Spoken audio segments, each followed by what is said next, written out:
Horns up and welcome to a brand new episode of Headbanger's Kitchen. I am back with Curry Week and today we're going to be making a Vindaloo and we're going to be making it from scratch. So that means we're going to be making the Vindaloo paste and we're going to be cooking pork Vindaloo because that's the authentic Vindaloo recipe. Not chicken, nothing else, only pork. Yum yum.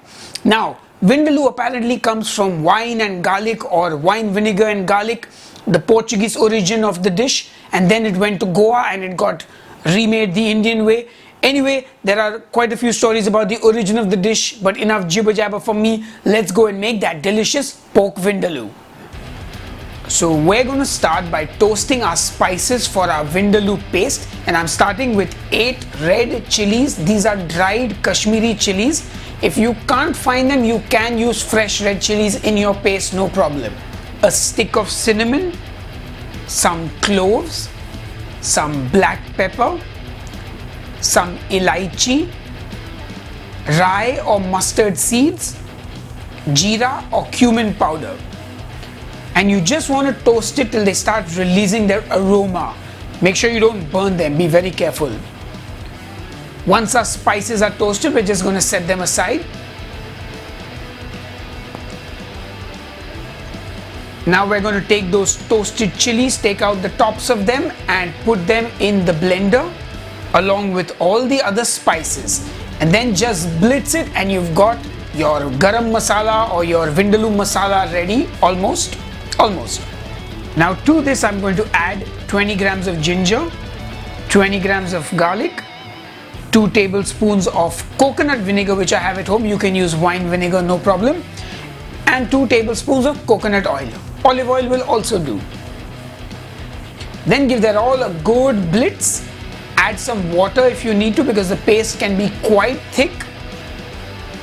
And once that's done, set your paste aside in a bowl and your Vindaloo paste is ready. Now it's time to marinate our pork and I'm going to give it a good seasoning with salt, and then I'm going to add that Vindaloo paste. So for this recipe I'm using pork shoulder. It's boneless and it's cut into cubes. And of course add more of the Vindaloo paste if you want a spicier pork. This is enough for me. And once that's done, put it away to marinate for a minimum of 4 hours, ideally overnight. Now I'm going to make the Vindaloo in my Dutch oven and I'm going to put in 2 tablespoons of coconut oil, and to that I'm going to add 100 grams of chopped onions. I'm going to season the onions with a pinch of salt, and that is going to help release that natural sweetness of the onion. I'm also going to add a few extra cloves of garlic just for that extra garlicky flavor. Now guys, you can skip the additional garlic, you can even reduce the amount of onions, but it's all about the flavor. Because after all, it is Vindaloo, which is wine and garlic. Then I add in 100 grams of chopped tomatoes. Now I'm going to add in a little bit of turmeric. And now I add in the pork and give it all a good mix. Once that's done, I'm going to add in a cup of water and cover it and allow it to cook for an hour at least. Now guys, don't leave your Vindaloo on the stove. Make sure you open it up every 10 minutes or so and stir it around, because once it starts reducing, it has a chance of sticking to the bottom of the pan and we do not want that. Now make sure that you taste your sauce.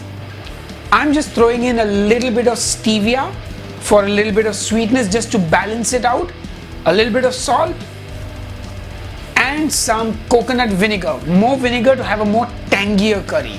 And keep checking in on your Vindaloo every now and then. And after cooking for about an hour, our Vindaloo is ready. It's that easy.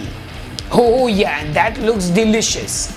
And I'm going to serve it on the side of cauliflower rice because that's, well, the best way to eat it. Vindaloo and rice, cauliflower rice. Anyway, enough jibber jabber, time to taste. Alright folks, so it's time to taste the pork Vindaloo that I've made. I can't wait to dig in. And I'm serving it with some cauliflower rice, nothing fancy. Yeah, just some basic cauliflower rice. Let's get some of that curry, the pork. Oh. That is so flavorful. Wow. And This is my kind of Vindaloo. It's not spicy at all. So obviously if you want it spicier, you can add more of the paste that we made, the Vindaloo paste. You can add more of that to the pork, and you can also fry some when you're frying the onions. You can also put fresh green chilies. There's a lot you can do with this. Now, I'll be really honest, I have never been a Vindaloo person because I've always found it too spicy. In fact, this is the first time I've ever made Vindaloo paste from scratch and even cooked a Vindaloo for myself. I've cooked Vindaloo for my wife once, but that's using a ready-made paste. Anyway, I really hope you guys are going to try making this at home, and I hope you guys will let me know in the comments what you think of the recipe. Vindaloo experts, please tell me what I did right or what I did wrong, and you know what, I'll see you on the next episode of Headbanger's Kitchen.